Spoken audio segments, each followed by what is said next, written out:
Hi guys, it's Theo here for Yachting Monthly, and I am in the Baltic this morning. I've come to Eckernförde in northern Germany to look at two yachts from Saare Yachts. Now they are built in Estonia but sold here in northern Germany, and they don't build them in huge numbers, so you would be forgiven if you hadn't heard of them before, but they've been around for a long time. They started in 2008 and they grew out of the Gulf brand, which many of you will know as well. Now I'm going to talk to you about the 41.2 this morning, though we're also going to look at the 47, which is brand new, but first of all let's start with the 41.2. Now this boat was the boat that launched Saare in 2008, so you might ask, why am I testing it now?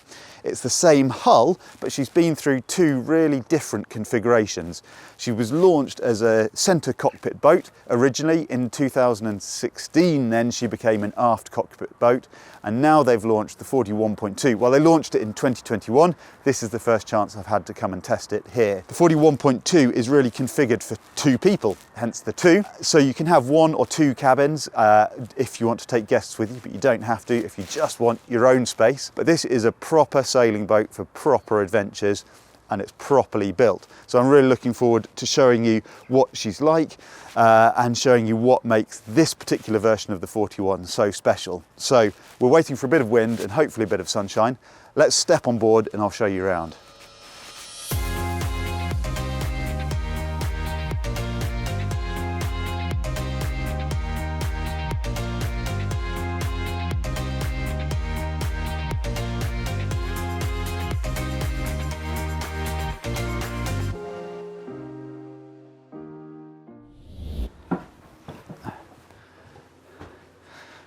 Well, I'd normally start by taking you out sailing on the water first and find out what the boat's all about, but it's a bit of a grey and chilly and windless morning, so I thought I'd come down below, warm up. The heating's been on, so it's nice and cosy in here, and then I can talk to you a bit about what the boat's all about inside, what the differences are between the different models and what they've introduced with this new 41.2, and then hopefully the wind will fill in, the sun will come out, and we can go for a lovely sail later on. I don't know if we'll get that, but we can hope. So what you notice first of all when you come down below is just how much space you've got in here. Compared to a centre cockpit boat, so the older model, or even the larger centre cockpit boat, the accommodation starts a really long way aft relatively, because you've got the cockpit all the way in the stern, and that gives you this really big long saloon. This boat, as you'll notice with a lot of Baltic boats, is designed to sail upwind as well as downwind, which means they've gone for a narrower hull form than you might get on some of the modern production boats, which is just over 3.9 metres wide, where some of those boats are getting up to sort of 4.5 metres potentially. And the maximum beam for that is sort of midships, roughly about where I am, and then the stern comes in a little bit. What that means is you get a really nice balanced boat for sailing upwind, a nice slippery hull shape. You do lose a little bit of accommodation space in theory, but they've worked really hard to sort of push everything right outboard, and you've got this really lovely big coach roof that's quite high. The other thing to point out is that the freeboard has been kept quite low, so you can see that this line here, that's where the deck is, so it doesn't come up too high, and that means that these coach roof windows are at eye level, even if you're a bit shorter, I don't know. For me anyway, they're at a nice eye level, so I've got great views out of the boat. We're in harbour at the moment, so I can see the other boats. And we've also got these small hull windows for when you're sitting down. I'll show you the saloon then, the main sort of sitting area. As with many boats, we've got L-shaped seating here. I guess you could have C-shaped seating there, but you've got a drinks cabinet in front of the sink, which is very important, your wine cabinet, where your glasses and your bottles go. And then you've got a really comfortable seat chair around here. Nice corner to nestle into, and then on the other side you've got a straight settee. Under the benches here, under the settees, you've got tanks, so you've got just over 300 litres of diesel. I think it's water on this side, and just over 300 litres of diesel on that side, and then you can opt for an extra 100 litres of both of those, and that will go under the berth in the forward cabin if you want it. You can have a standard drop leaf table that hinges down if you prefer. This boat's got a sort of an up and over double leaf table, so that comes all the way over. So you've got this beautiful big table that folds all the way out. And it's done in light European oak. There's two options for wood on this boat. Kaya mahogany or light European oak. Oak actually works out as a bit more expensive because it's a slightly more difficult wood to work with, but it is really robust and hard wearing. It needs a bit more varnish as well because it's got a more open grain. But it looks lovely, and I think it keeps the interior nice and light. You can opt for, you can see here we've got horizontal grain. It's all solid veneers. It's not Alpi wood where they use lots of layers of effectively plywood. It's all grain matched, all done really carefully, and it's built by the craftsmen who've been building boats since 1991 on the island of Saare in Estonia. So they've got a really long tradition of boat building there. It's also where the nautical college, maritime college for the University of Tallinn is, where the test tank and all of their naval architects and that kind of stuff. So it's a real centre of expertise there. The other thing in this table is that we've got a fridge. This is optional. You could have storage or whatever you want in this table. This owner has opted for a nice top opening fridge that just lifts right off. That one is air cooled. I'll show you the Galley in a second, and you've got a water cooled fridge in there. Other than that, you've got two nice big opening hatches, and then proper sailors will be pleased to see that we've got these solid stainless steel grab rails fore and aft on both sides, and there's also a solid oak lip along the edge of the deck, so you've got plenty of handholds for moving around nice and securely at sea. And you can see I've got plenty of head height. It's about 1.90 m at the front end of the saloon, and at the aft end by the companionway I've got about 193, 194 centimetres.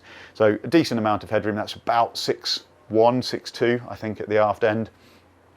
This boat's got a deck-stepped mast. You could have a keel-stepped mast if you wanted. This one's deck-stepped, and that means you get a nice small section mast support. And then hidden away in here, the owner of this boat has opted for air conditioning. So you've got water-cooled air conditioning, and that will come out of here. So if you're going to sail somewhere hot, then you can keep the boat nice and cool. And you can see we've also got an electric fan up there, and then lots of opening hatches around the side, so they open inwards. So plenty of ventilation in here as well. Some really nice little details like bookshelves and shelves built in. I love a boat with a proper bookshelf, so you can keep your novels, your pilot books, all of that kind of stuff. You've got somewhere to put those. There's loads of storage built in. Under the bunks, as I said, you've got tanks, but there are lockers outboard here that go all the way up, and shelves. There's another little locker there, all really nicely finished.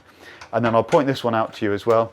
They've made sure that you've got good access to all of the maintenance systems, and there's a seacock for the sink in the Galley, and they've built in a special little locker just here. You open up and you can reach down and get to the seacock there, and that's also got the water cooling for the fridge. And they've worked quite hard on this boat to minimise the number of through hulls and seacocks. So you've got one seawater inlet. That's it, and that splits off to all of the different things you need. So for the water pumps for the sink, for the air conditioning, and there's something else, I can't remember what it is now, but there's a couple of systems that use seawater. The engine obviously gets its seawater through the sail drive leg. If you wanted a shaft drive engine, you could opt for that, and they would adapt it. So one of the nice things about these boats is they're really highly customizable because they're all built by hand pretty much, which is why they also cost a little bit more money. And then you've got three seacocks going out of the boat. So you've got the holding tank and two sinks in the Galley and in the heads, and that's it. There's a couple of bilge pump outlets and grey water outlets, but they're above the waterline. So below the waterline, you've got very few through hulls other than the log impeller as well. I'm going to show you the chart table next, actually, just to keep you on your toes, because I'm right next to it now. I always love seeing a boat that's got a proper forward-facing chart table, and this one is a decent size with a really nice navigation station. It's big enough to keep your leisure folio charts in. You could probably get a full-size chart folded in half in there. Nice little details. They put recessed hinges into here, so there's nothing obstructing the amount of depth there you've got for stowage. So little details that mean that this is a more practical boat, and you can see we've got this beautiful piece of laminated oak all the way around the edge that keeps your charts where you put them and also acts as another handhold. Outboard we've got good stowage, so there's shelves and a little cubby hole here and another cubby hole down here, so lots of space for little bits and bobs, and there's stowage in the seat underneath me. the thing I really want to show you are the electrical systems.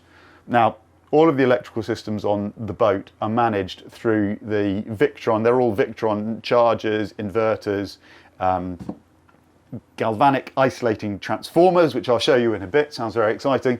And that's managed through this screen here, so I can see how much charge my batteries have got. I can see where the power's going out. I can see where it's coming in, and I can manage all of the systems on board. I can even see somewhere, if I can get to the screen, how much water I've got, the temperature that my fridges are running at. So it's all manageable through here. So I really like that system. That's a good system. And then really nicely built in. You can tell a lot about the quality of a boat by the neatness of the electrical installation. And if you have a look at this, that is pretty neat. So that's your switch panel. Here are your fuses and your distribution boards. And then if you want to get at all of the systems down here, they've also built this panel in to be opening there, so you can get at the underside of all of those things as well. So they've made sure you don't have to take anything apart, and you can just get straight at all of the systems that you need to. So they've done a really good job on that. Let's go to the galley then. And for a 41-foot boat, I think this is a really nice big galley. Now, obviously, as I said, you can choose what you want. You can choose colours, you can choose if you want a double sink, a single sink, how you want it to go, how you configure it, all of your worktop surfaces, all of those things you can figure out how you want.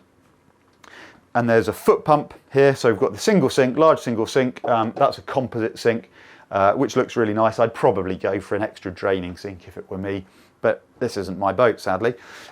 We've got a foot pump that goes, so you've obviously got your electric pressurised water that goes into the sink there, but there's a foot pump as well. And this boat, you can actually switch that between fresh water or salt water, so that you've always got a backup option. If you're long distance cruising, you want to save fresh water, you can rinse everything off in salt water first. Outboard, we've got our main fridge, which is a double top opening fridge with baskets in, a little drain hole in the bottom. Absolutely loads of capacity, and you can run that below 0 degrees if you want to, so you could use it as a freezer.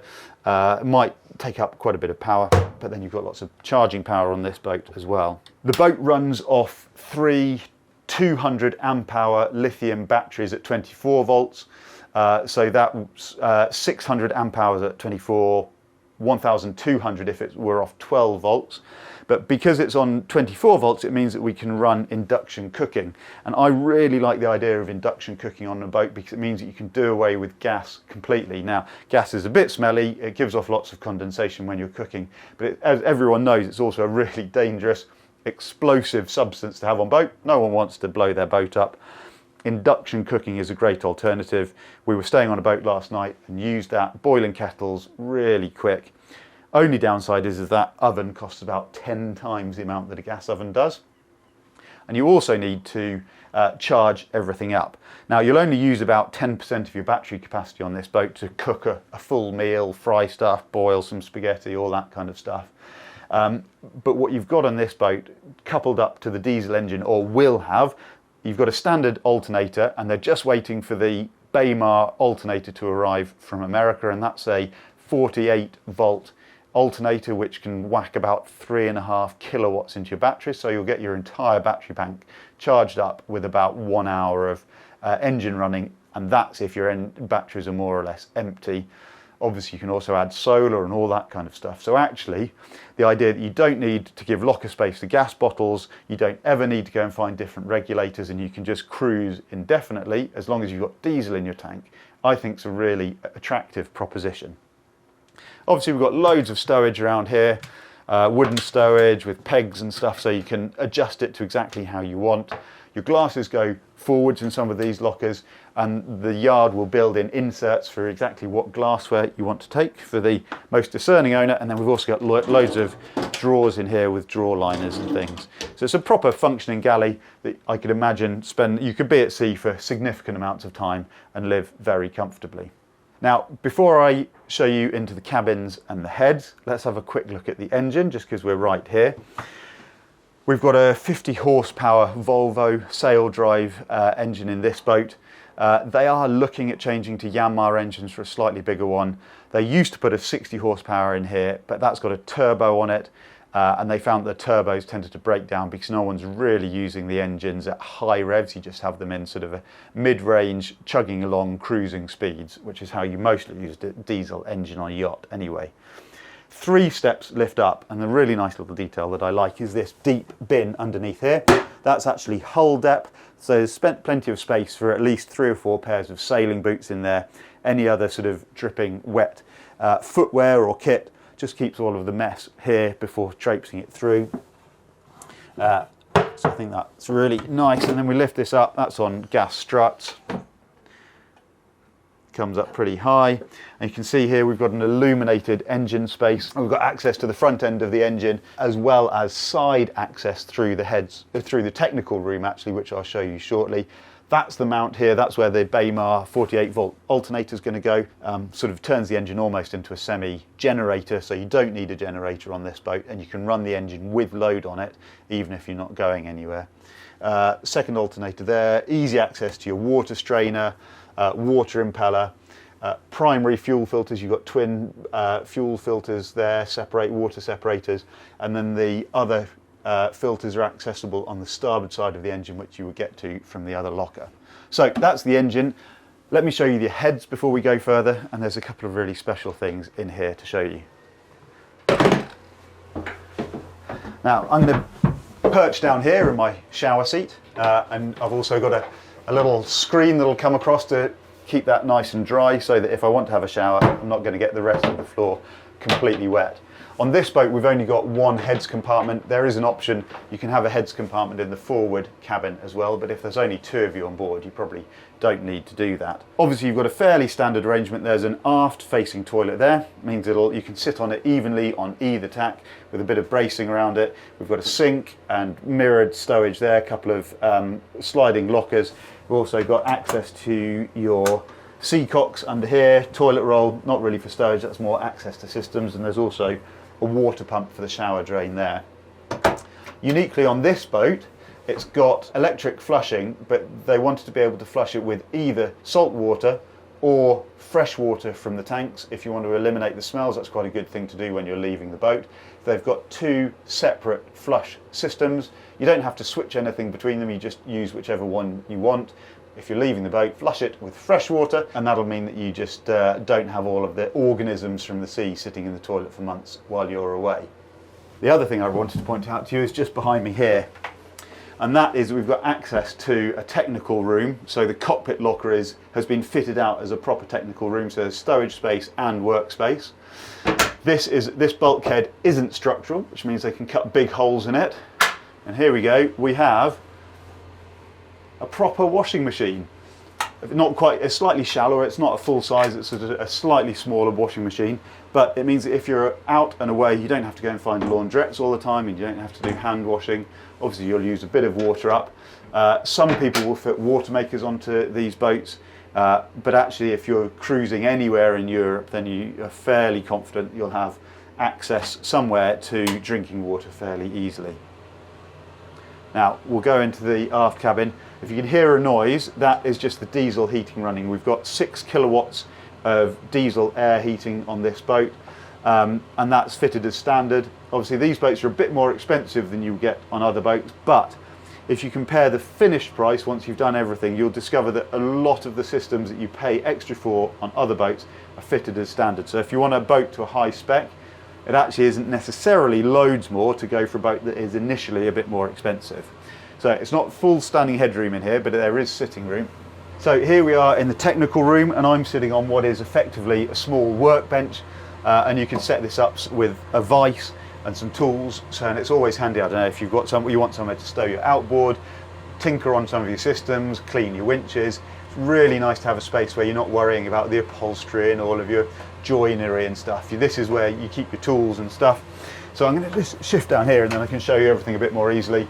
So outboard we've got some of these Euro boxes which are all properly wedged in, great space for tools. Another locker there. Under here is your diesel heating, 6 kilowatt diesel heater. So that's why the boat is nice and cosy, and that's well secure and well protected in there, nothing's going to bash against it. Behind me underneath there's more stowage in here, so you've probably got space to put a dinghy on top of here that will fill it up a bit, but you have got room for that. And then you've got access to all of your systems. Washing machine is there. Holding tank is here with an inspection hatch on top, so if you've got problems, if you can brave it, you can go in there. Electric winches on this side. All of the motors are under the coaming here, and they've been left open so I can access them and deal with them. I've got backing plates for the deck fittings. Still got a hull window in here, so I've got a bit of light. I've got a hatch above me, so that's access into the cockpit, so if you want to drop things in from on deck, you can do. And then on the other side, we've got our charging system. So this is a galvanic protection transformer, so the boat is completely separate. If there's a short or anything on land, on shore power, then you're going to protect all of your systems from electrolysis and corrosion in the water. Autopilot, steering quadrant, access to all of that. And then emergency steering is accessed from on deck. And I've also got access, I've got two hatches here, which I'll just open for you now. So in here I've got my retractable stern thruster. I've got my electrical distribution panel for shore power, and then I've got my inverters and chargers at the back end here. There's also an emergency kill switch for the stern thruster, and a few other little bits and bobs, solar charger management system, and all that kind of stuff. So you've got really good access to those systems. And then in the forward hatch, I've got access to the aft end of my engine compartment. Let's just pop that down. This is the cockpit table, by the way, so neat little stowage for the cockpit table. And then in here I've got the aft end of the engine, so that gives me really easy access to the sail drive and the oil change for that. And then I've got all of the calorifier, nice big, I think it's a 30 litre water calorifier for hot water on board, and that works from shore power and from running the engine. If you're going off long distance cruising, I think a cabin like this is really valuable. In the old 41, this could be the heads would move forwards, and this would be a third cabin if you wanted it to. On the 41.2, you can have this as a technical room, and the other aft cabin can also be a technical stowage room as well, and they can configure that however you want. So that if you're going off serious cruising, then you've got space for all of the clobber and the spares and the bikes and the dinghies and paddleboards and all that kind of stuff. You can have loads of stowage room.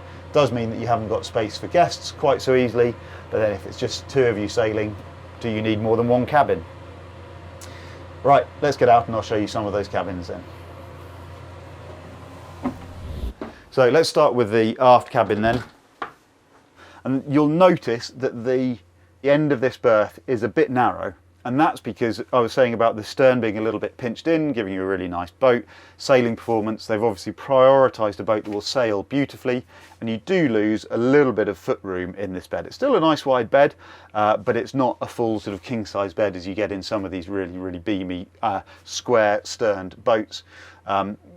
But if it's just for occasional guests in here, then that's absolutely fine, or children will be happy in here. But this is definitely the guest cabin rather than the owner's cabin.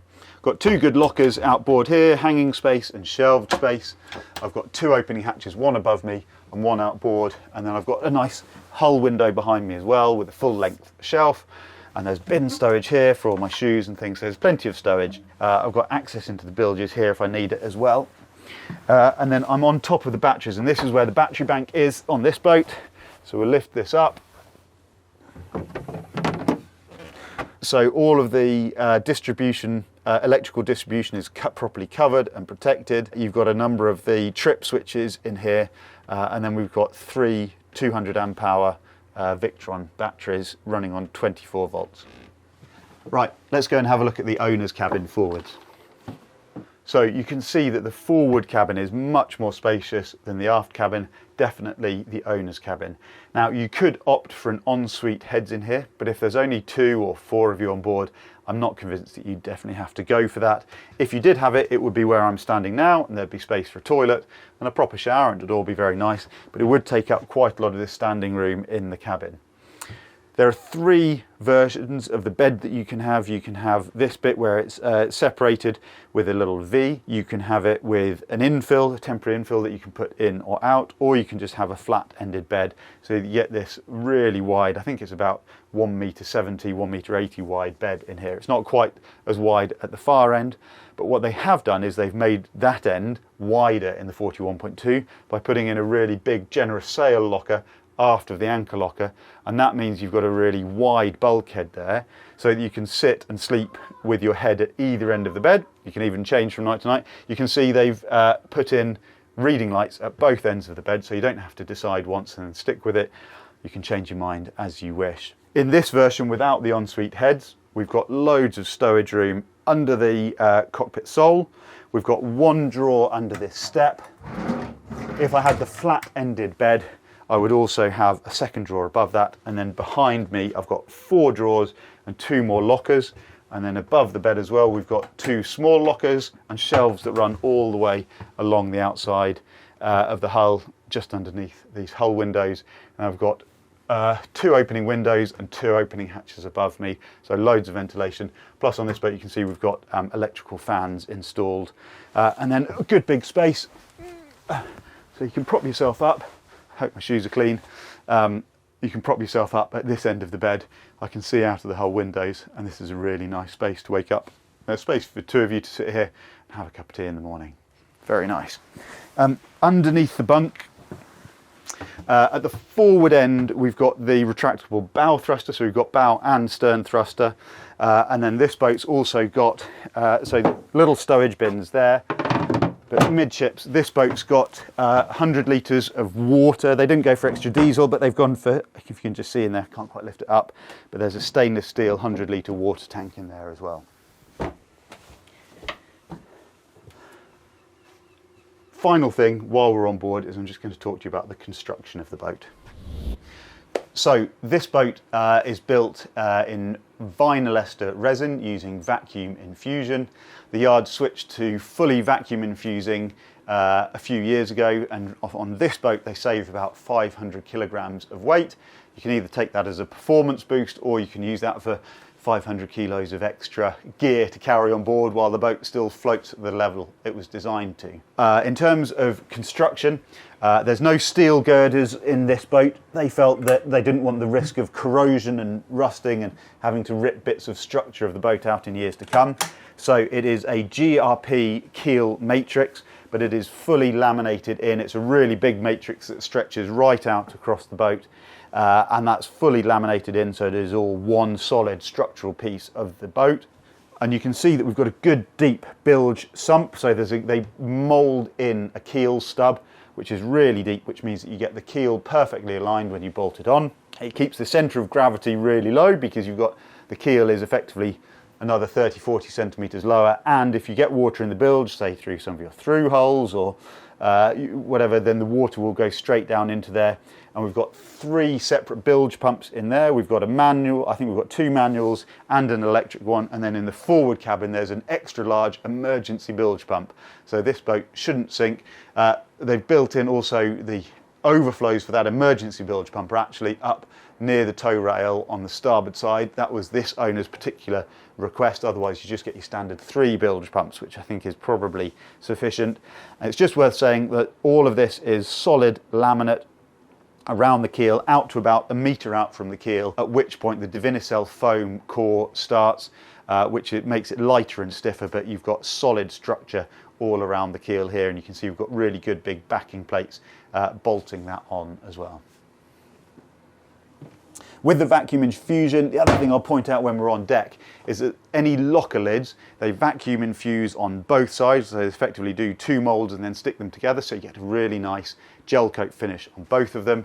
And then, as with the other boats in the range, they use a honeycomb core for all of their lockers and locker doors, so they look beautiful. They've got proper veneers on them, but they're really light, and that means that these boats sail much more nicely than you might think if it was built a bit more cheaply with a bit more weight in it. So one detail I wanted to mention on this boat, and this was an owner's request actually, and I think it's very sensible. We've got the fuel tank in here, and you can see that for each of the sections within each baffle of the fuel tank they've added an inspection hatch, which means that should you ever get dirty fuel in here and you need to clean your tank out, you take that lid off and you can get access to every bit of your tank. Same in the forward end there. So you've got really good access to cleaning your fuel tank out if you need to. And then as standard on these boats, We've got the electrical sender for your measuring how much fuel you've got in the tank, but next to it is a manual dipstick. So by the time this says it's on empty, there's probably still about 40 litres of fuel in there. You've got a manual dipstick, so should your power go down, you can still see how much fuel you've got in without having to remove the whole inspection hatch.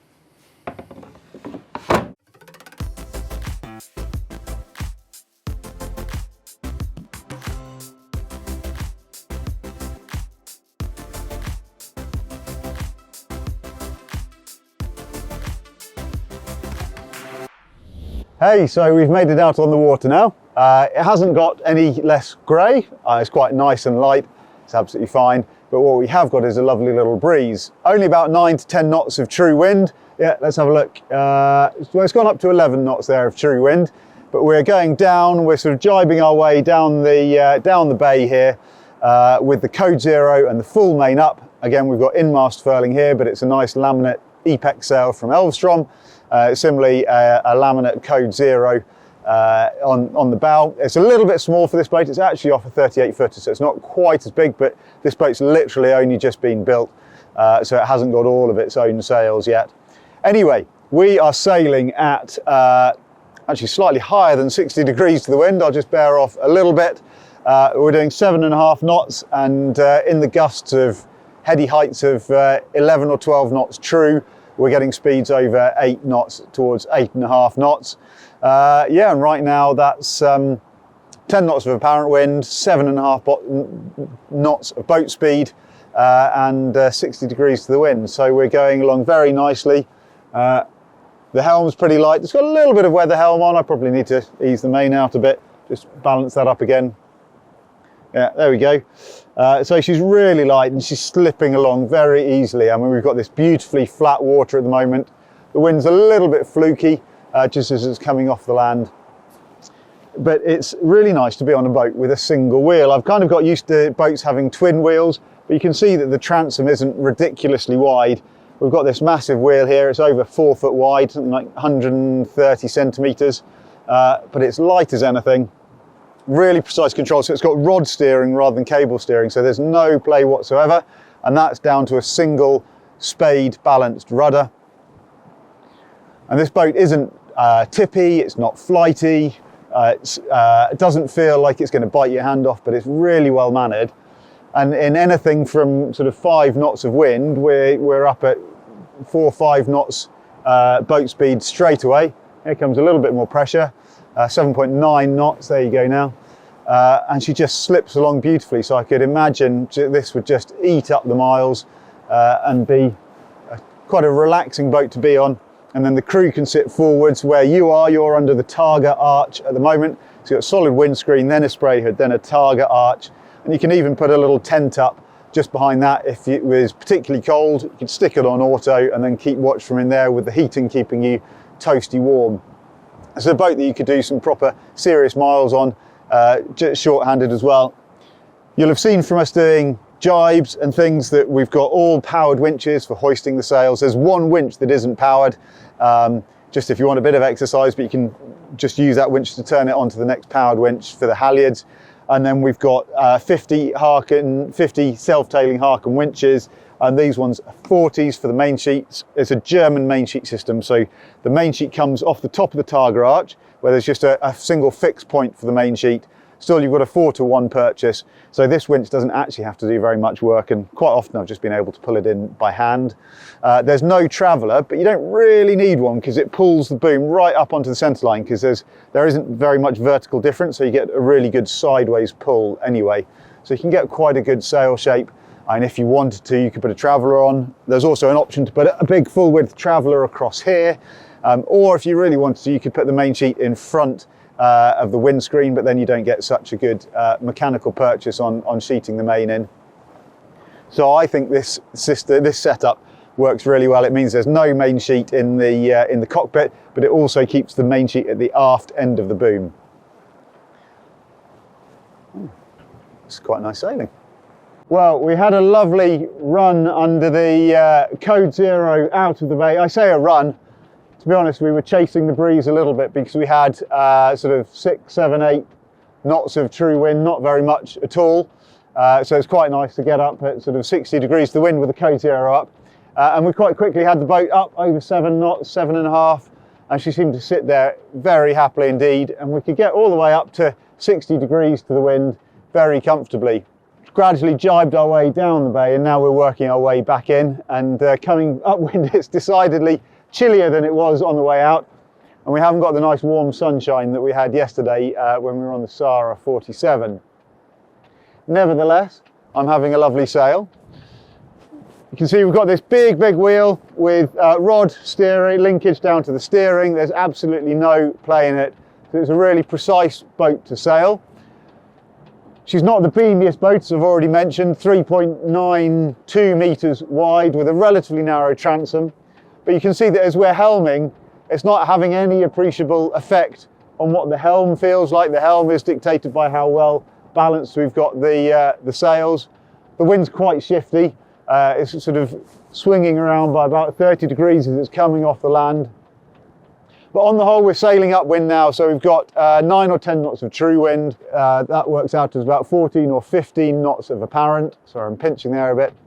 And that's giving us somewhere between 6 knots and 6.5 knots. And then in some of the gusts, we're doing 6.7 knots upwind. And that's all at sort of roughly 30, 31 degrees to the apparent wind. So that means we're tacking through 90 to 100 degrees probably relative to the true wind. So that's really nice windward performance. And then when you do get hit by a gust, the boat maybe heels a tiny bit more, but you feel her accelerate quite quickly. She's not a racing boat, so the speed is consistent rather than sort of jumping all over the place. But she quite quickly accelerates, and it feels like she wants to go. And then she'll hold that speed for a long time as well, even as the wind eases off. She's really stiff thanks to her 2 metre deep lead keel. And as I said before, that's, there we go, just ease the main a little bit. There we go.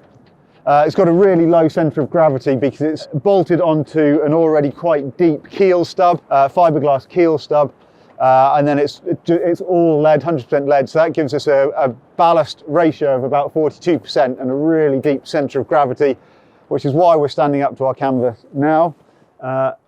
Okay, when the wind wants to play ball. But this is a boat that you will eat up the miles to windward or off the wind, and you'll keep on going at a nice, consistently quick boat speed. In terms of the helming position, it's quite nice. The backstay is bifurcated and comes down behind me. I've got a manual tensioner here for the backstay behind me, and then I've got winch sheets just in front of me. So I've a German main sheet system with my main sheet winch and my jib winch, Genoa winch there. Fast and slow controls for both of them. But actually none of it is too heavy. I can actually control the sails really well, and so particularly when the wind was a little bit lighter than it is now. It feels a bit like sailing a big dinghy because you've got a 4-to-1 purchase. So before the breeze really gets up, you can actually sheet in by hand quite relatively easily on the main sheet. And then the jib, you've got good big winches to handle it. And then obviously they're all powered, so it means that it's really easy, and it's a boat that I could imagine single-handing genuinely quite easily. Obviously you've got all the in-harbour stuff which we'll look at in a bit for how it's handled. And then just to say, there's space to stand behind the wheel, so it's a really nice standing space here. You can sit behind the wheel or you can sit up on the coaming. I can also just ease myself forwards, and on the windward side I can brace against the binnacle. There will be some foot chocks on the floor, but those aren't fitted until the boat is delivered to the owner, because they are made to measure for how long your legs are, and they will put them exactly where they suit you for your leg length. And if you've got a tall and a short crew, I'd imagine you could have extra ones put in if you really wanted to, but that means that when you sit and helm your boat, you know that it fits you perfectly and you can sit in a really comfortable position. Sorry, just coming back up into the bay now. The wind's getting flukier and lighter as we get in close to the naval base and all the buildings here. Well, in a minute, I think we might get the code zero out and head back downwind again. We're going back upwind now. We've actually just put the sails away. We're just motoring slowly up the harbour. We're actually just waiting for the photo boat to come out so that Paul there behind, who's holding the camera, can hop on the photo boat and take some photos of us sailing. I'm I've stuck it in auto. We're just ticking along at a couple of knots now. So I'll show you around on deck and we can see what's what. You've already seen a little bit of the layout here while I was helming. We've got this really big wheel on the binnacle with the rod steering, Jeffer system. Got a nice big 12-inch Raymer plotter here, autopilot, engine controls, winch control for the halyard winch, compass, and then all of my different lights and things I can switch on and off there. I've also got my Sleipner bow and stern thruster controls, proportional control, brushless motor, so you've got loads of control when you're coming into harbour. You'll see that as we're mooring again. No foot chocks yet fitted, those will be fitted. And then just in front of me, as we saw when I was sailing, we've got both sets of winches and all the buttons to control those. And I can reach and control both winches by hand while I'm sitting at the wheel, which is good. So I felt confident that I could single hand this boat. Turning aft, then you can see that we've actually got an enclosed transom, which I like. It feels really secure, particularly if you're going offshore. And there's some stowage built into here.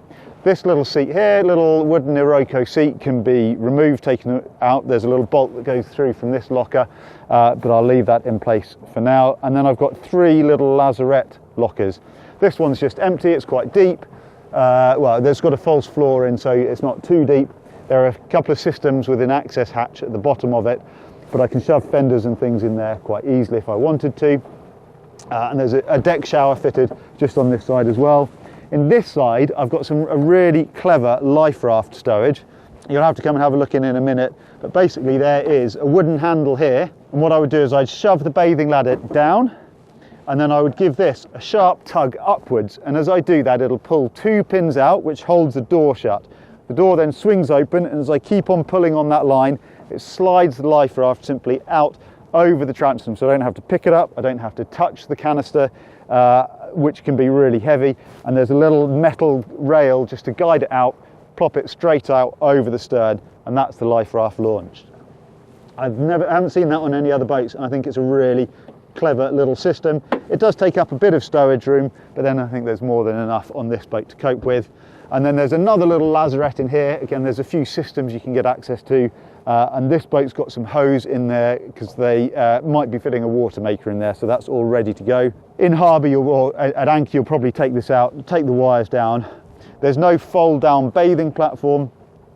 I'm absolutely fine with that. There's this little transom platform that's sort of 9 inches, a foot above the water, so you can get in and out of your dinghy nice and easily, and then just step up through the walk-through and you're into the cockpit. Just check we're not going to hit any Navy ships or anything. There's enough space to walk around the wheel without having to squeeze or anything, so that's good. Engine throttle on the side here for the Volvo 50 horsepower. And then we're into the cockpit. The main thing that dominates this cockpit is the target arch. Now, you can have it without the target arch, with the target arch, or you can even have a solid doghouse here. I have to say, I'm a big fan of this. You can see it's below head height. It's about the level you'd have a normal spray hood anyway. And then we've got a railing fitted across here. This is actually if you have a bimini off here, so there's still an air gap so you get ventilation through. It also makes a really good grab rail and handrail so that as you're climbing in and out of the cockpit, there's something to grab onto instantly wherever you are. You could have a traveller on here.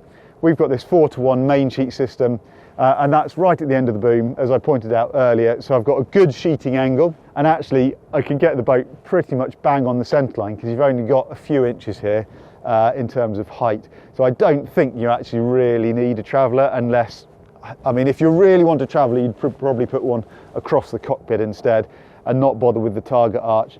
Ahead of that, we've got a really big expansive space here that's really well sheltered, so two people can sit either side, completely out of the wind. If you want to, you can even put your little tent down here and you're completely sheltered. You get the heat from below and you can keep watch on deck, which I think is just fantastic. There is an opening hatch here forwards in the canvas work, so you can have wind air coming through if it's too hot. The windscreen itself doesn't open, and that's just to make sure that it stays properly watertight. All of the halyards are led aft. This winch isn't powered, starboard one is, so most often what we've been doing is just taking a turn around that winch and leading all of the port halyards onto the starboard winch and then using these buttons. And there are buttons at the on the binnacle there for controlling that winch as well if you want to. It's quite nice, so if you're tensioning a halyard, you put it on the winch and then go back and you can look up round the spray hood. And then ropes are just stowed inside here. I guess you could have canvas bags if you want to. There aren't any rope bins, but there is space to get those nicely out of the way. This boat doesn't have any cup holders fitted yet or somewhere to put your binoculars. There's plenty of space up here that you can put things, and probably you just get a little wooden cup holder or cubby just fitted onto the front of the binnacle if you wanted that. Again, that's entirely up to you. We've got washboards,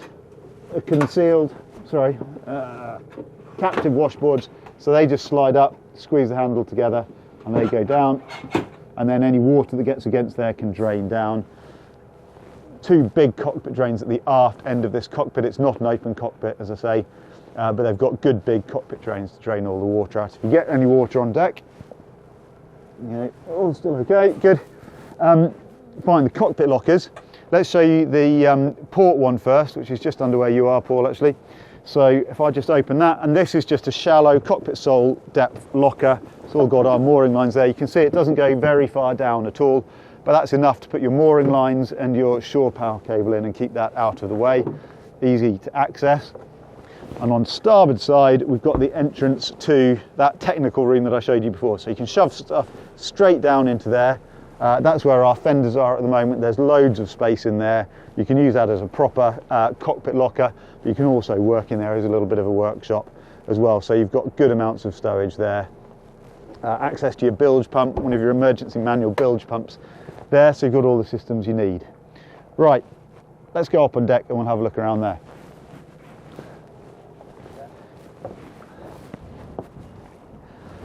Coming onto the side deck then, you can see I've instantly used that big rail on top of the targa arch. I've also got grab rails on the arch and on the side of the windscreen, and then from there I get straight onto the grab rails on the coach roof, and those grab rails go all the way forwards to the forward end of the coach roof. It's quite uncommon to have grab rails forwards of the shrouds now. Apparently nobody wants to go onto the foredeck. All the way along we've got this moulded bulwark with Iroko capping. We've got flexi-teak on the deck. That's all as standard on Saares. You don't have to pay extra for that. That's already in the price. And then you can see we've got a few lines led aft on the coach roof. So the jib car tracks, the Genoa car tracks are mounted on the coach roof, and the German main sheet also goes onto the coach roof. And then we've got the jib car towing lines go onto the coach roof as well. So that means that there's very little clutter on the side deck. The only lines that you can see here under my feet, the furling line for the Code Zero, we need to add a block and a bit of bungee on to the back new boat, so that hasn't been done yet, and then also just the Code Zero sheets. Where I am, we've got a gate through the guard wires to make it easy to get on and off if you're alongside. And then forwards you can see that the halyards are led aft on top of the deck here. They're not concealed beneath the deck. But then when we get to the garage for the companionway hatch, you can see they're fed into these tubes. These tubes are continuous, so they don't get inside, and they come out just inside the windscreen. They go through those little stainless steel tubes all the way back. Coming up to the mast then, we don't have to come to the mast very much at all on this boat because it's all in-mast furling. As I said, we've got an Epex mainsail, fully battened, vertically battened mainsail from Elvstrom, which set really nicely. And then you've got your furling drum here, so you can lock that off if you need to, so the line doesn't slip if you're reefing or sailing with a reefed sail. But the boom's quite low, so if you did have a slab reefing main, you can quite easily reach the head of the sail if you were pulling it down. And then on the forward side, we've got a couple of halyards.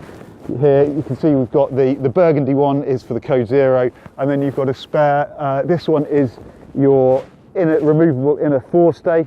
All of the lines are Dyneema, so there's no stretch, and on just at the bow, about a metre after the forestay, you can attach a secondary forestay so that then you can set storm jibs or blade jibs if you're doing sort of offshore stuff and it's getting a bit rough. Only other thing to mention then is we've got proper dorade ventilation here for the forward cabin, and there are some, I think there's a couple aft as well, yeah, and they've got stainless steel arches over them so you don't kick them and break them by mistake. Moving forwards then, I'll come up on this side. You can see that the coach roof comes a really long way forwards, which means that you've got full standing headroom all the way up to the forward berth. You've got exactly as much headroom here as you do by the companionway.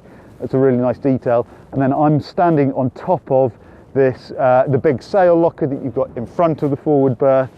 We've got the pad eye there for the removable inner forestay, and we've got an anchor locker. If you have a look in there, there's 70 metres of 10mm chain, which is a lot of chain, and the anchor locker barely looks full at all, so there's plenty of space for chain in there. And the boat's also been designed, some of the weight that's been saved by going to vacuum infusion also means that you can carry that amount of chain and it doesn't affect the boat floating too low in the water. So the boat still floats as she's designed to at the right waterline height. An option then that most people will have, I think, is the bowsprit. This is a Baltic boat where you normally board over the bow, so what they've done is a stainless steel frame with Iroko planking on it that's nice and wide, and that means that when you get on, it's really easy to step onto that and use that as a bit of a gangplank over the bow with this semi-open pulpit. You can see there we've got the Code Zero rigged on its furler, and then the jib. This is not a sort of a fat top jib, but it's a semi-battened jib as well, so you get a little bit more roach and a bit more sail area from that, and that's on a below deck furler. They've stuck with manual furling, so the manual furling line taken all the way aft through its own little sort of captive tube, so that doesn't go into the accommodation at all, nothing to take water in, but it means that you've got the manual option, but it's led aft to a powered winch, so then you can just furl it manually or with a powered winch if you prefer. As with all Saares, we've got really good, big, solid deck gear. This will stand up to a gale and you don't need to worry about it damaging your boat. They had a big storm here in the Baltic a couple of years ago, and the boats in the harbour actually all stood up to the blow with no damage, even as some of the cleats and moorings on the shore and on the jetties were starting to bend a little bit. These stood up to that without a problem. Last thing is we'll just have a little look inside the sail locker, which is really deep, and then in a bit we'll drop the Code Zero down into here, done and dusted. There we go, so we've got a couple of steps down into there.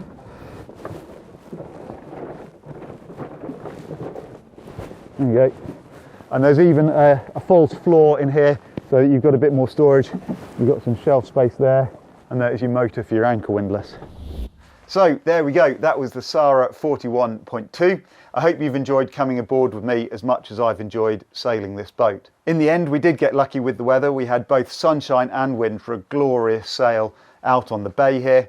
It obviously helped that the water was smooth as anything as we scythed our way to windward, pointing at over 30 degrees to the wind, so closer to 25 degrees to the apparent wind. So she really goes to windward.